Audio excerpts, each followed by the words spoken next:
build on what you know. So, if you look at builder funnel, what we knew was building. We had a background in building, remodeling, so on and so forth. And so we eventually went from just offering social media services and lead generation to all types of companies going, no, this is what we know. We're going to develop our expertise even further in this area. Hey, and welcome back to Building a Family Business here on Builder Funnel Radio. This week, I'm joined, as usual, by Wes and Brooks. Wes, how are you today? I am fantastic. Thank you, Spencer. It's a brand new year. It's always great. And Brooks, how are you? Great. I'm doing fantastic, Wes. I'm training a 12-week-old puppy, so that is exciting. And by training a 12-week-old puppy, do you really mean that the 12-week-old puppy is training you? You have seen through my facade. Yes, I'm trained to take the puppy out whenever it needs to go to the bathroom. That's right. And it works 50% of the time. Yeah, exactly. I keep my wet, dry back handy.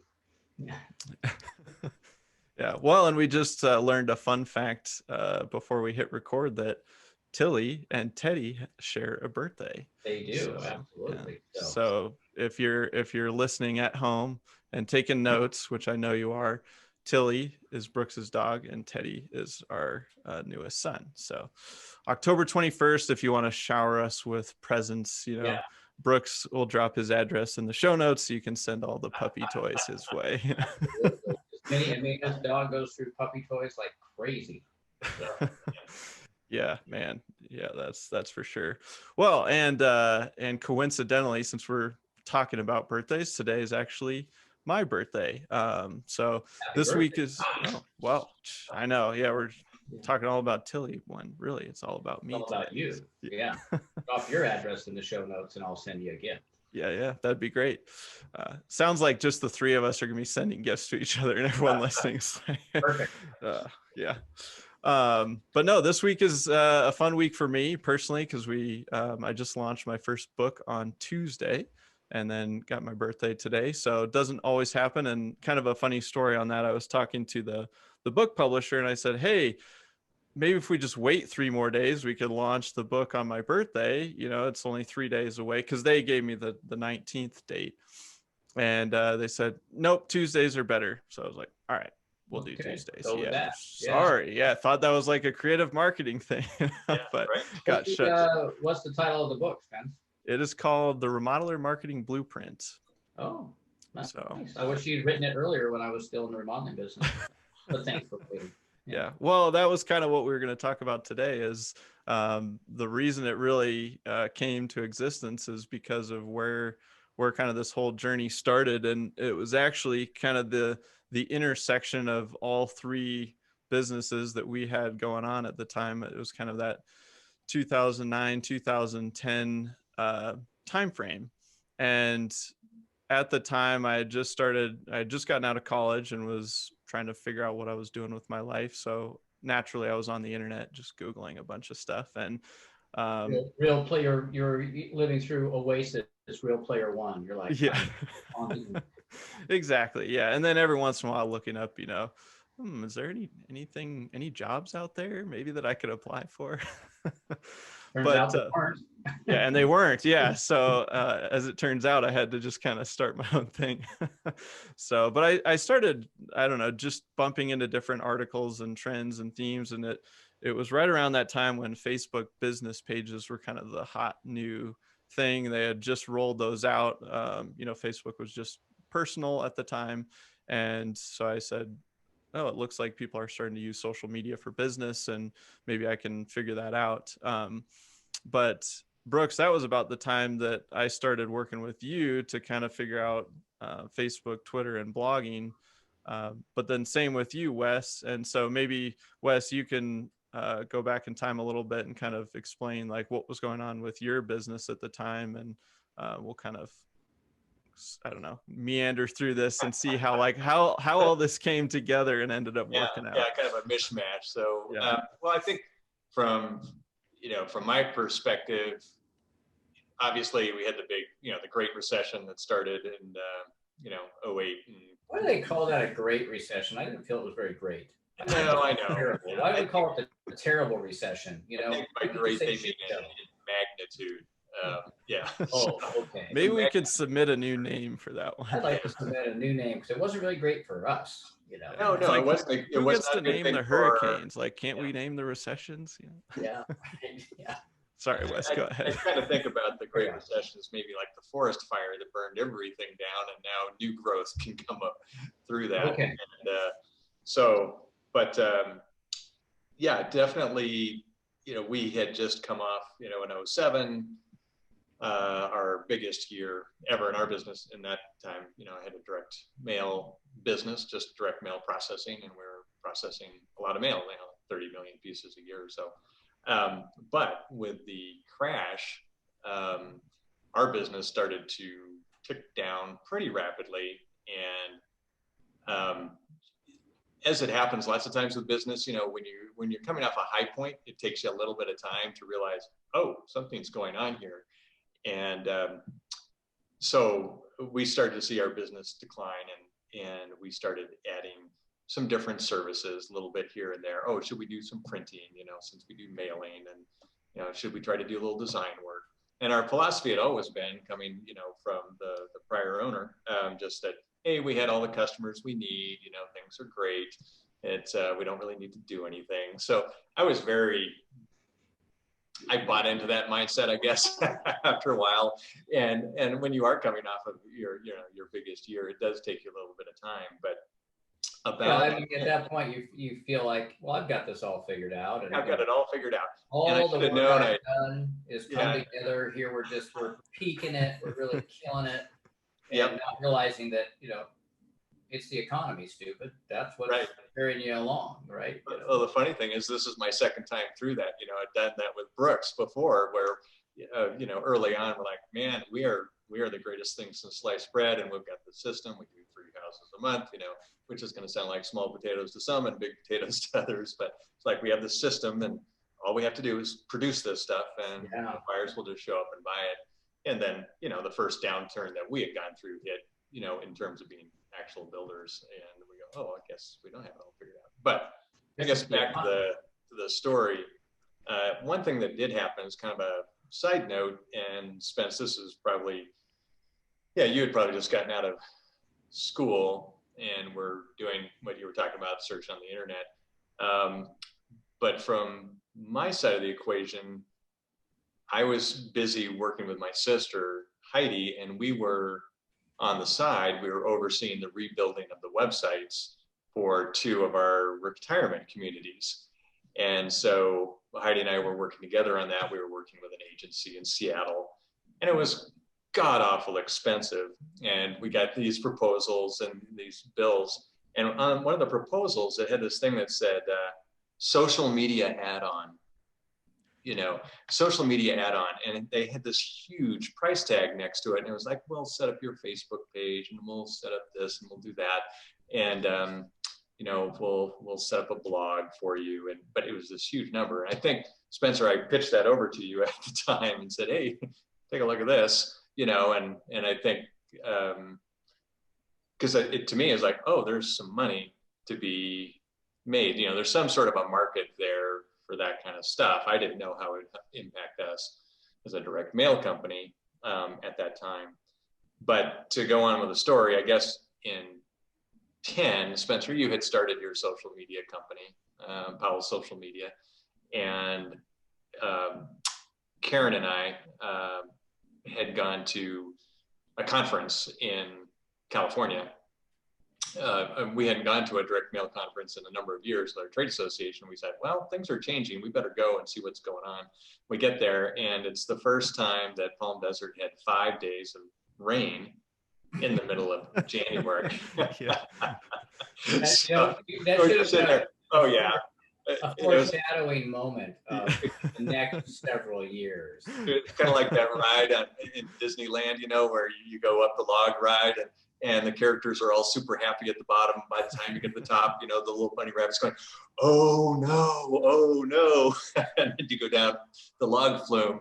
And that's kind of what it felt like driving out to Palm Springs in the rain, and we're going past wrecked trucks on the side of the road. We get out there, first day of the conference, the economist comes out and gives us the opening keynote and basically says, well, our industry is going to be dead, so Nice. oh, okay, well, guess I'll enjoy Palm Springs in the rain for the next couple of 3 days. But that was the big takeaway. He put up some graphs that showed that really what had happened is there was this convergence. So there's convergence of the downturn in the economy. So people didn't have as much money to spend on marketing. And then the convergence of technology on the other side, which is we'd hit critical mass with email, social media had started to really come to the forefront. And you put those two things together, which is we have very expensive media, like buying print and newspaper and all of that. We have what seems like relatively inexpensive media coming over here on the technological side. And it's just a recipe for cataclysmic change within your industry. So anyway, we walked out of that conference and said, well, we have to rebrand the company. We have to change everything we're doing. And that's really where we started on that. And then Spencer, you came on shortly thereafter. We had some discussions and like, well, I need to do something totally different. And you're like, and I can give you some help with that. Just, I don't know anything about it, but I can help because I have a business structure that we could incubate within. And we can talk about that whole process in a little bit, which I think is pretty interesting.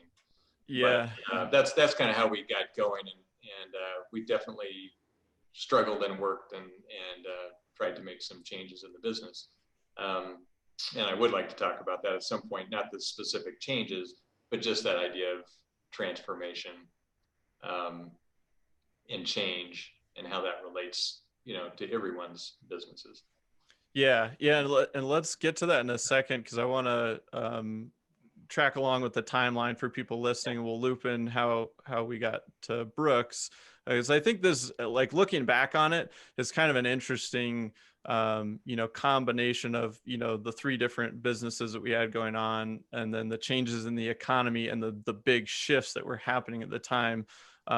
When we were in it, I don't know that maybe some of us saw different parts of it, but we didn't necessarily see what was going on. You're just kind of putting one foot in front of the other and trying to move forward. So timeline wise, it was like end of 2009. I was like, hey, I'm going to start this social media business, and pretty much friends and family clients were first couple of clients. So you guys, I started setting up Facebook pages and Twitter accounts, which I quickly realized didn't take that long. I don't know what this ad agency was pitching out in Seattle, but magic, social media magic at the time. I think a lot of people did sell it on that. It was like, because it was so new. And then I do remember I was in Seattle at the time, and then Wes, you must have come out, I don't know, maybe for a board meeting or something, but we were talking, and you had just gotten back from that conference. I remember you just saying, yep, direct mail went off a cliff. Like, I got to go back and rebrand the company, and we're going to make some changes. And I was kind of sharing what I was doing, and it just was like, well, maybe if we just kind of tag team and figure this out together, that could be a shift in direct mail marketing, like moving online and just shifting the marketing. And then from that point forward, we did a lot of just testing, and Pearls was kind of one of the things, like personalized URLs and combining direct mail with email and landing pages. And it never really, worked that well. But then it was around August that we partnered with HubSpot, and they had a nice software tool that kind of combined this whole like digital methodology. And I remember, Brooks, I'm curious, because I remember doing this like mock sales call. We had just gone through some training with HubSpot, and they're like, yeah, you can kind of like package some services this way. And, this is how you analyze a website, and this is how you can provide a solution. We were kind of in the early stages of figuring that out. And then our partner over there, G2, he said, well, why don't you just reach out to some friends and family and do some practice sales calls, just to like analyze a website and ask these questions. And so like, okay. And so we got on the call with you, Brooks. And do you remember anything about that call, or do you remember that call? Wes and I were talking about that yesterday, and I'm like, yeah, I kind of remember that call, but everything in our company was just a freaking disaster. We've been, for us, it's like year 3 of the recession, and we were we went from building 50 houses a year. I think that year we built 3. So we were in desperate straits in our real estate portfolio was had devalued by 70%. We're upside down with the banks. And, so I remember now after we talked about like, oh yeah, we did that call. I remember where I was sitting, and our websites were pretty static at the time. And, we knew we had to do something differently, and we decided to go in the remodeling business, but I didn't know how to get leads and I had a sale, and I knew I had to get leads first to be able to go into the business, but didn't know how to do it. So it's kind of, I think the timing ended up being pretty good, because we had just hit the point where like, yeah, we got to do something. I mean, we're trying to do different stuff, but everything failed. The credit markets were locked up, couldn't get financing to build anything. People couldn't get financing to buy anything. And, we had come off a good year, just like, in 89, when Wes and I came off a good year, went into a bad year in 90 and 91. You're like, what did we do wrong there? So we come off 06, our biggest year ever. And 07 was bad. 08 was worse. 09 was worser. That's a new word I developed. And it makes sense though. I see what you did there. Right.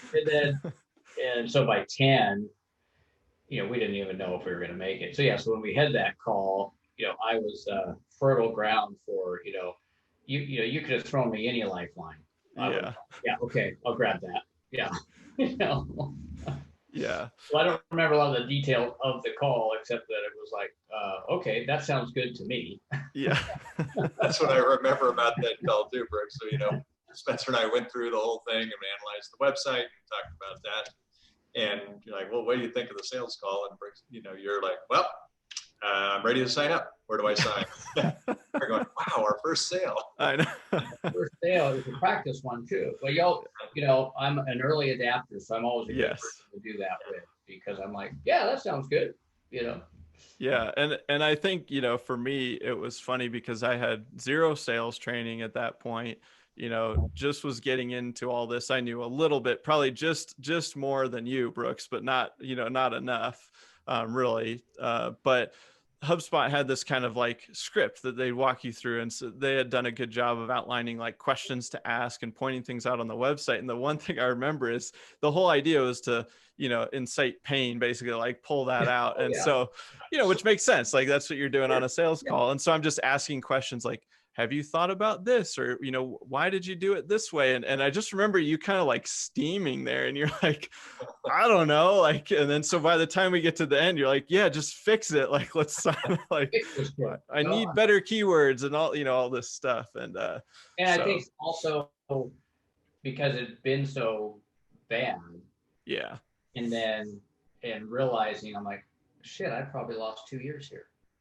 And not getting that support from our previous web, and our previous company was a web design company, and they did a fantastic job with that, but they hadn't adapted. They were probably a little bit behind the power curve too. I mean, they have since gone on and become a great, agency company out here in Seattle, and but they weren't, builders were one of the things they did. They did a lot of stuff for public entities, and we're a small account, but man, when we broke up with them, they were not happy.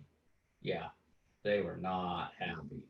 Yeah, it was, and I think Spence, you were involved in that, and it was like, to split the sheets with your web company was very painful. I think even now it probably is.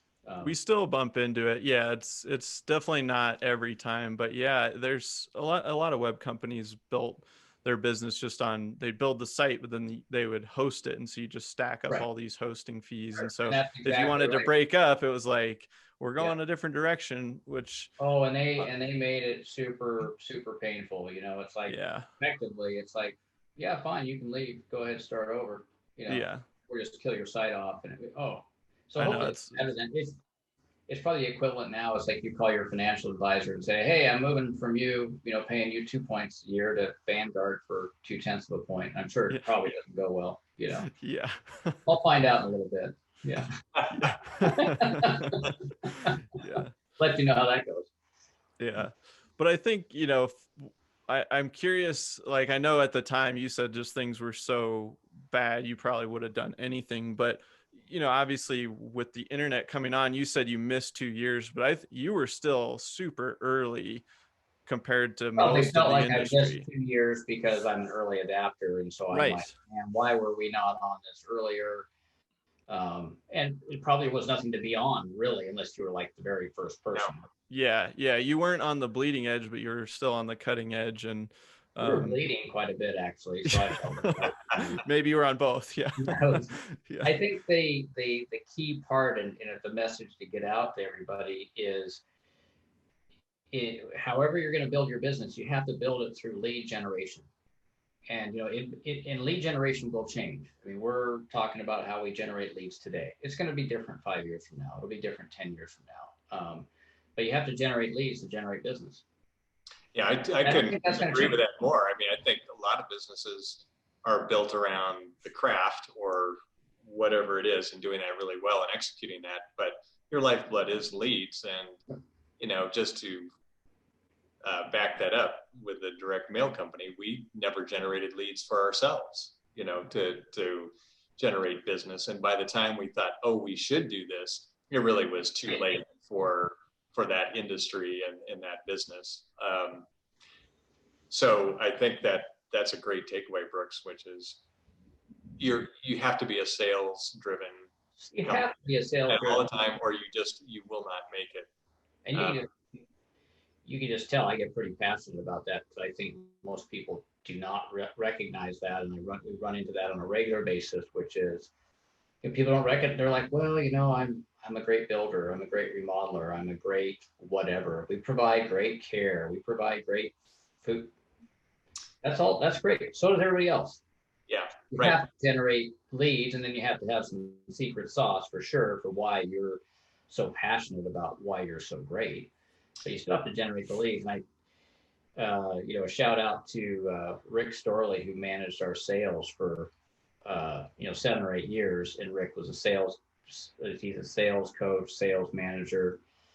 And when I first started talking to him, he came to a Builder 20, and we talked, and we were struggling. Same time we were talking about this venture with the agency, and he's like, hey, let's first generate the leads. And that really came at that same time. I had been to that Builder 20 in the spring of that year.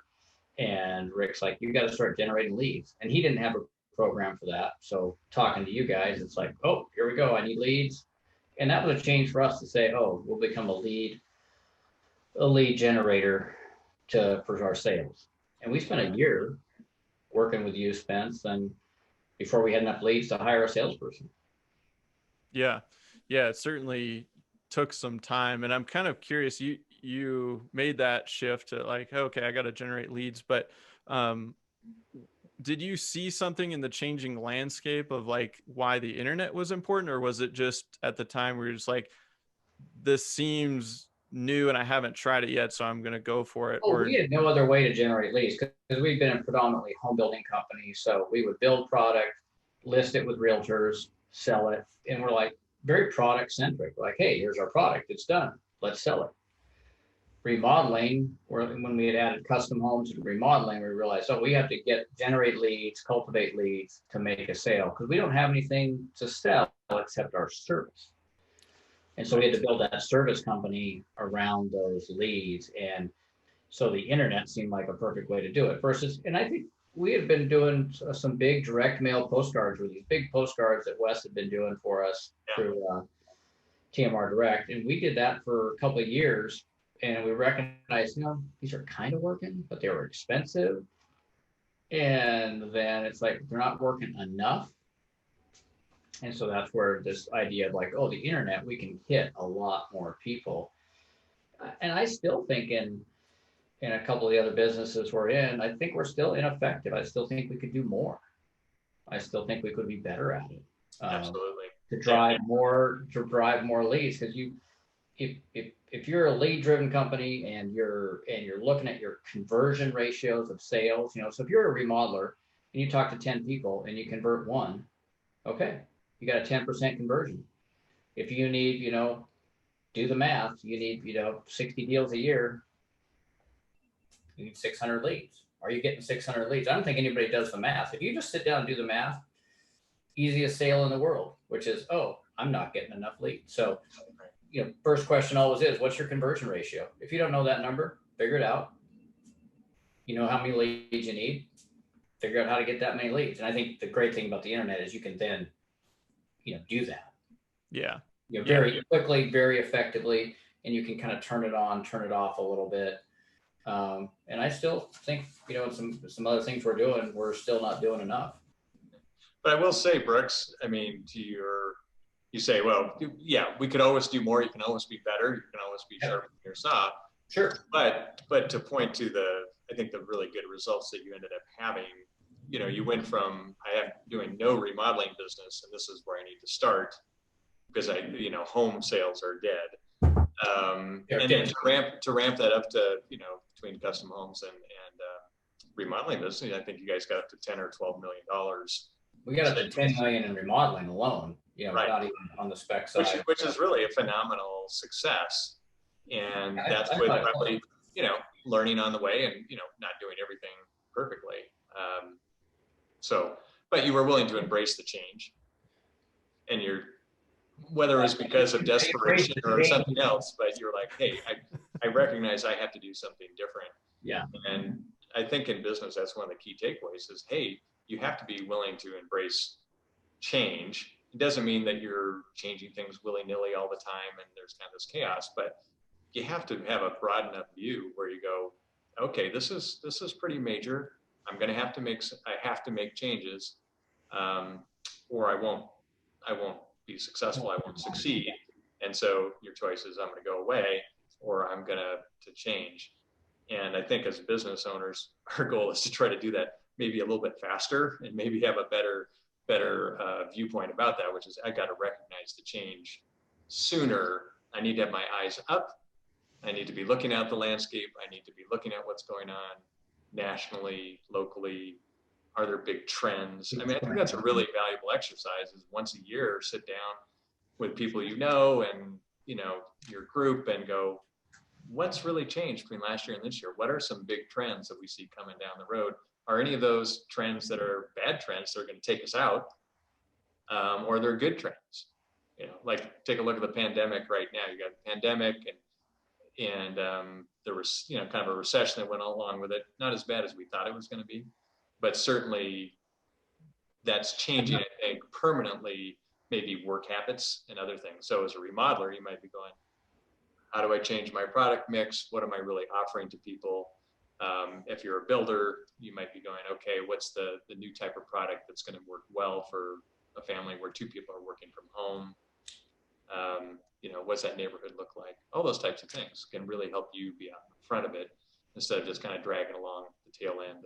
Yeah, I think I agree, Wes. One of the great things I really respect about Bill Gates is he always takes, 1 week or 2 weeks a year and goes away and he just reads he just reads all this stuff, and he's got these big piles of books and he consumes all this information, and out of that comes some, when he used to be the CEO of Microsoft, would come the directions that they would go.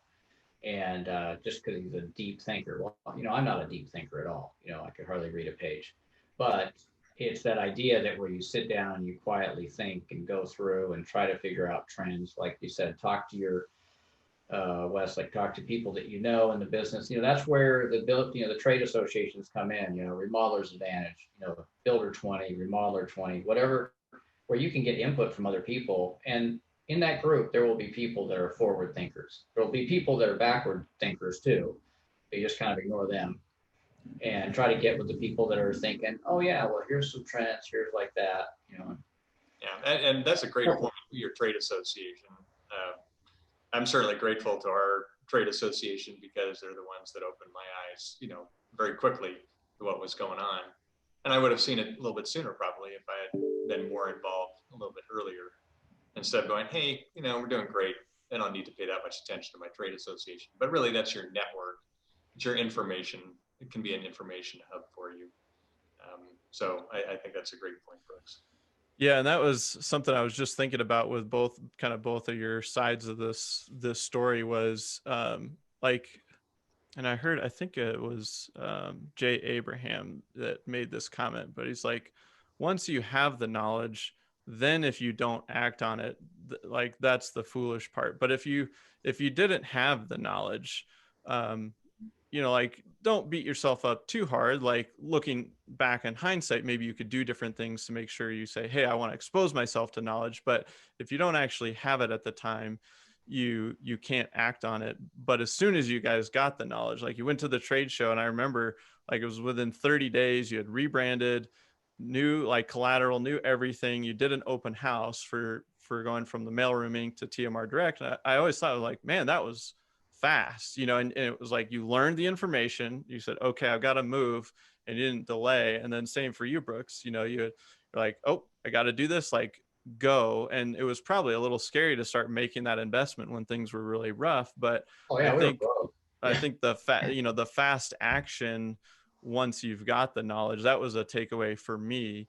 And so Wes, to just kind of build on what you were talking about, like right now we're in this pandemic. Our industry has benefited, or it has had a good year overall last year, I think, in talking to most people.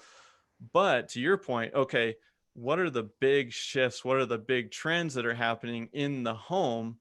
Shift your product offering, move quickly. And if you're the first one that develops this baller home office setup, or way of finishing basements, or but things that are actually in line with the trend. And that's why I think Builder Funnel was really born. Was we started in social media, but that was really because it was the start of a trend, which was businesses using social media and the internet to attract customers.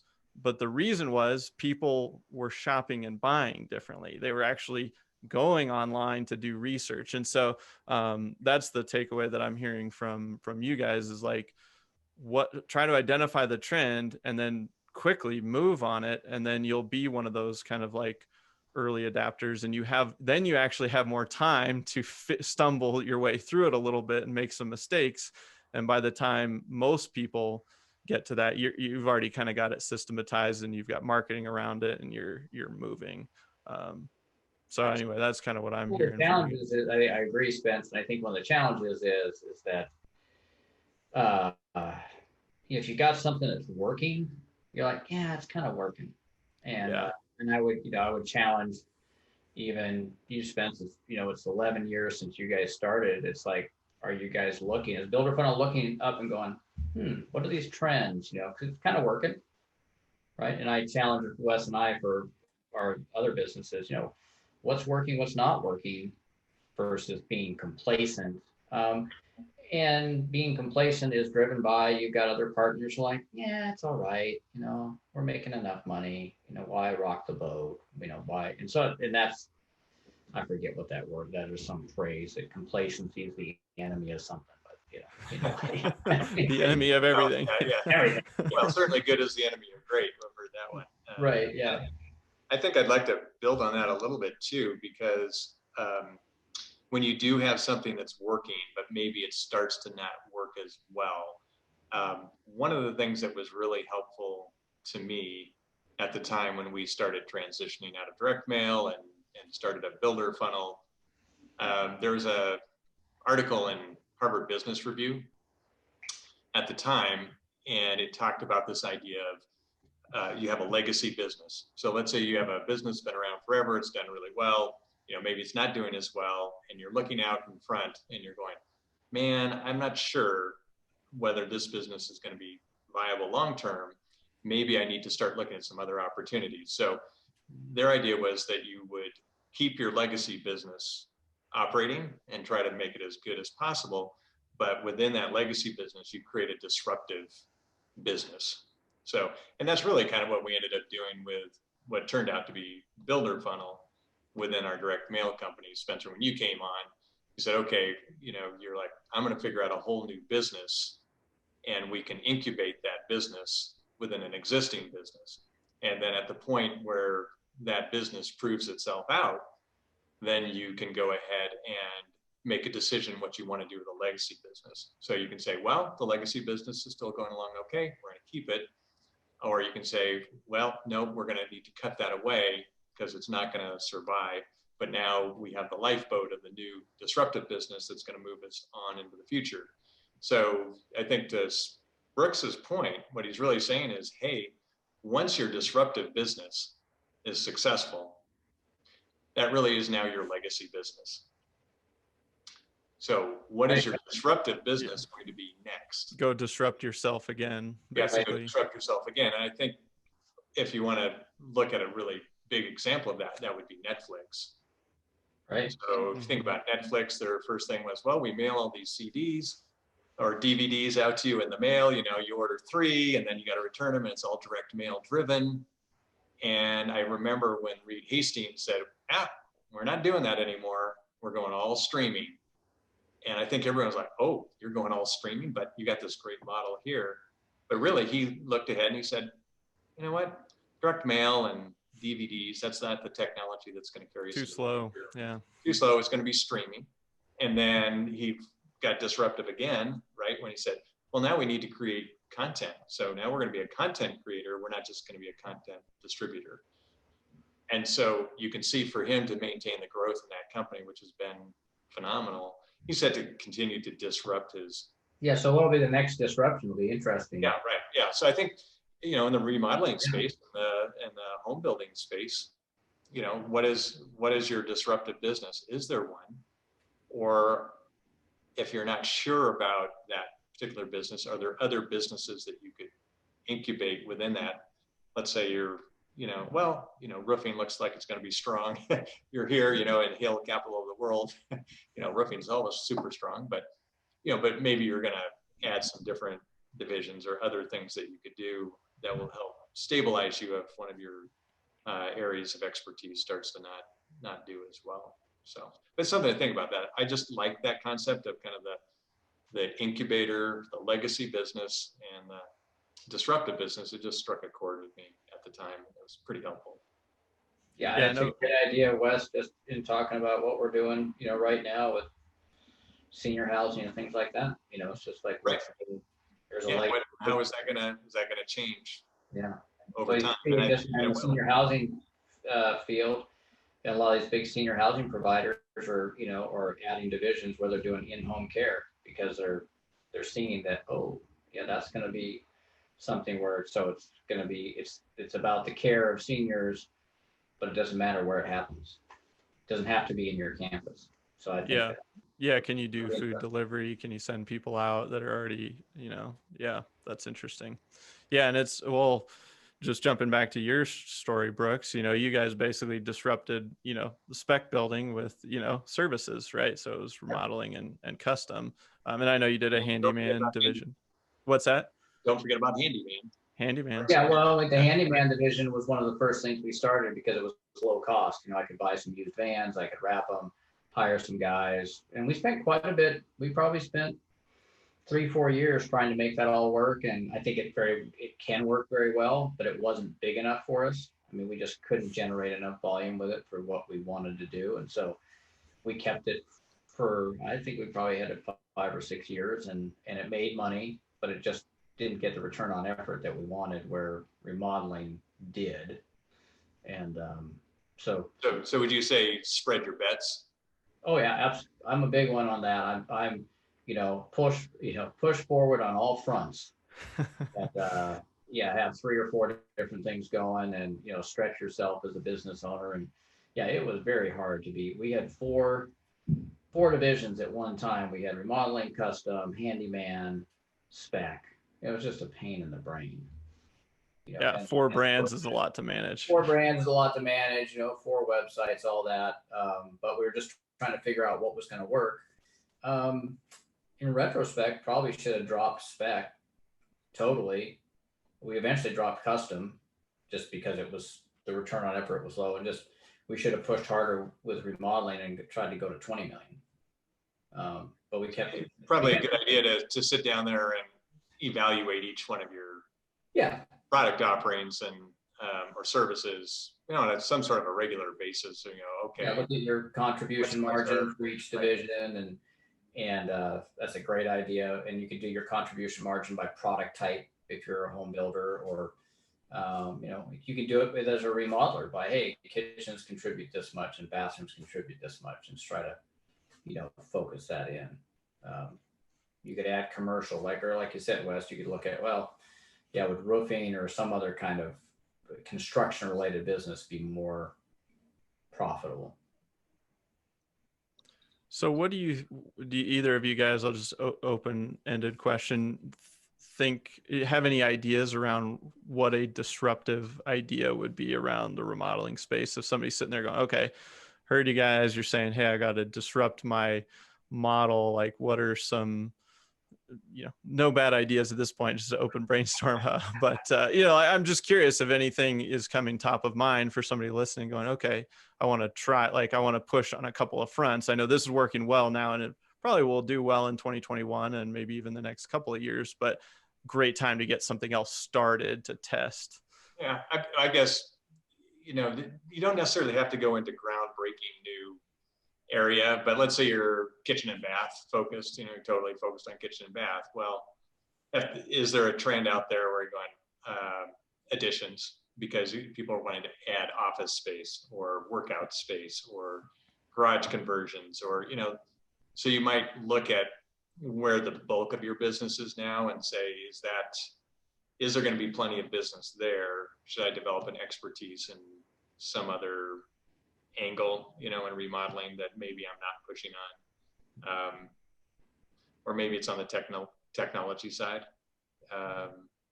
around how do we set up our, dens and office spaces for technology? And I don't know, Brooks, do you have any ideas? Well, Wes, I do. Thanks for asking. I think the great thing about, I agree with what you're saying, and the great thing about using the internet is you can test market so much stuff. So we used to do all this stuff where we split test these ideas, and we mail out, oh, these postcards say this, and these postcards say this. But now, if you said, hey, I've been reading in the magazines that home offices are big, conversion of garages are big, addition, whatever you're hearing in the buzz, because all the big national companies are trying to figure stuff out too.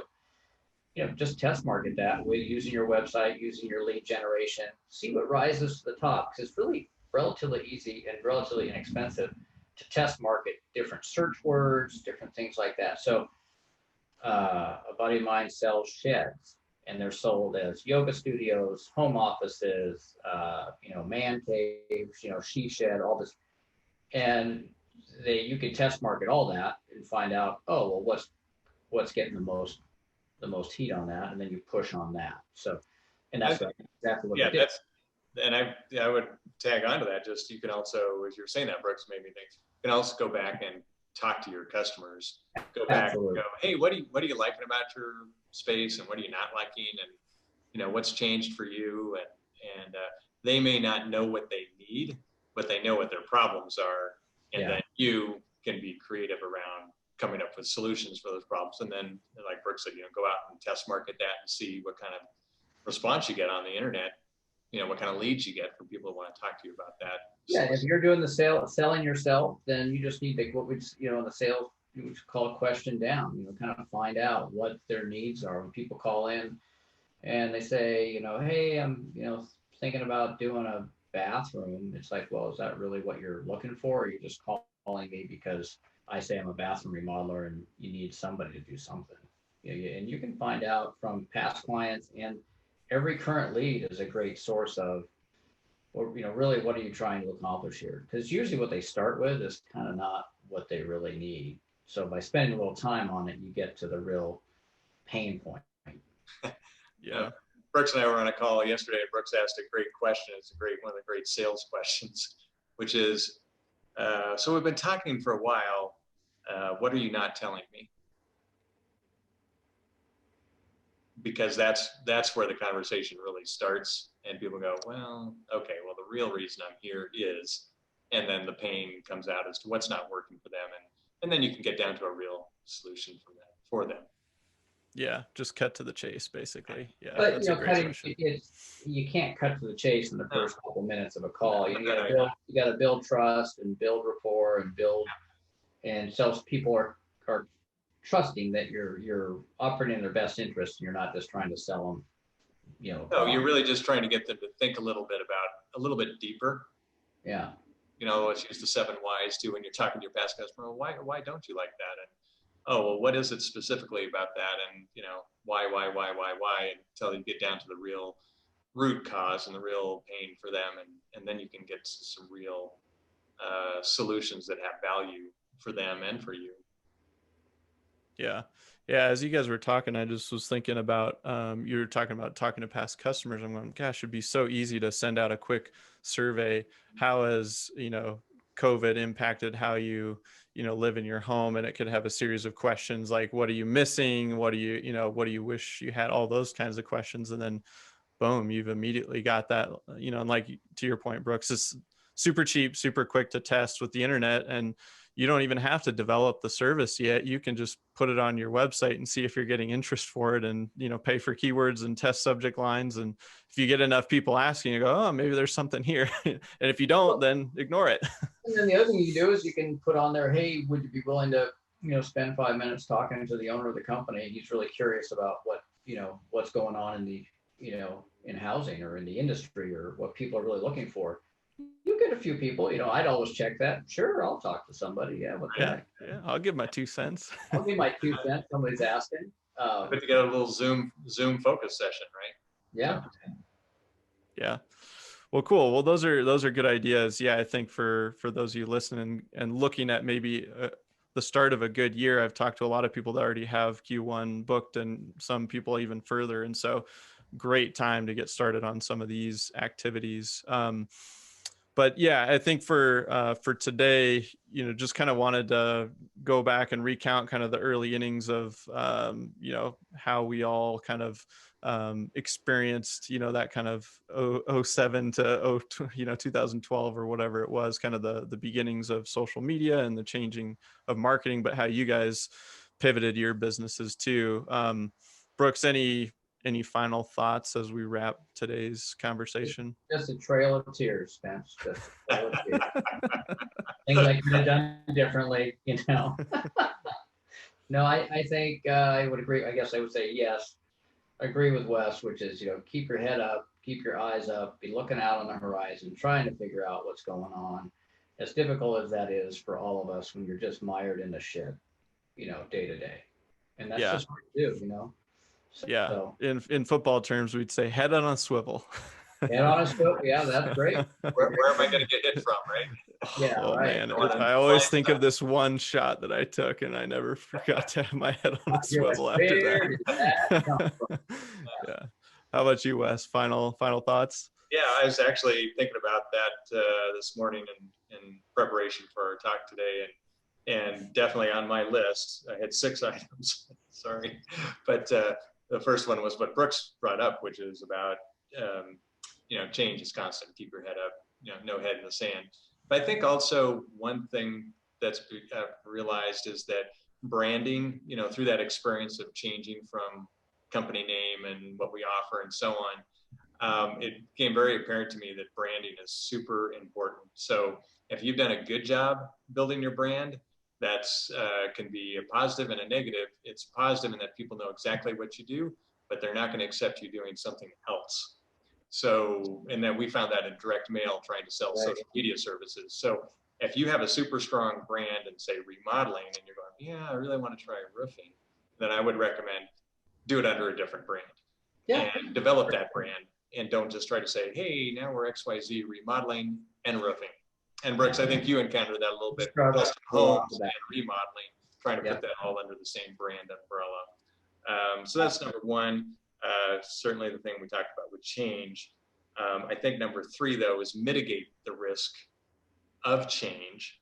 And so that's really back to that idea of what is working, don't throw the baby out with the bathwater. If you're going to make a big change, do what you can to take as much risk out of that change as possible. Make the change, but try to take risk out of it. How can you do that? Build on what you know. So, if you look at Builder Funnel, what we knew was building.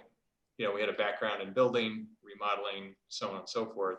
And so we eventually went from just offering social media services and lead generation to all types of companies going, no, this is what we know. We're going to develop our expertise even further in this area. And so I think, look at your skill stack, what you have that you do well. Hey, I played the piano and I'm a lawyer. So I'm going to provide legal services to concert pianists. But, so how are you going to do that? So look at your skill stack and see what you can build on that you already have. And then I think the last thing is just be a learner, like the Bill Gates example that Brooks brought up. Just read, talk to people, think, and try to learn from what other people have very generously put out there to help you learn from their mistakes and try to benefit from that. That's it. That's a good way to wrap it up. And my final call to action would be, hey, if you've ever gotten any value out of the podcast or the content that we create, a great birthday present would be going to remodelermarketingblueprint.com and pick up a copy of the book. No, I put a lot of time and effort into that last year, and it really is just kind of like a compilation of everything that we learned, starting with Brooks's company, all the mistakes we made, tried to, cut those out and just cut to what's working today after many, many iterations and evolutions of that. So I think it's like $16 on Amazon, but we're doing some cool book bonuses. Even if you buy one copy, there's some bonuses. And then if you want to pick up some for your friends, there's some more goodies. So remodelermarketingblueprint.com. No, I just finished mine. So it's a good read. So there's there's a plug. Yeah, Wes got an advanced copy. Brooks, yours is heading your way. Yours, we had to mail yours. Wes, I could just, here you go. So, yeah. Okay, but I won't go. I'm hoping it's just a signed edition. That I won't. It is. Yes, for you guys got some signed copies. So, no, but thanks guys for listening. Hopefully this was a good conversation and sparked some ideas, especially around disrupting your business or innovating, at least as we head into 2021. And we'll see you back here next week on Building a Family Business on Builder Funnel Radio.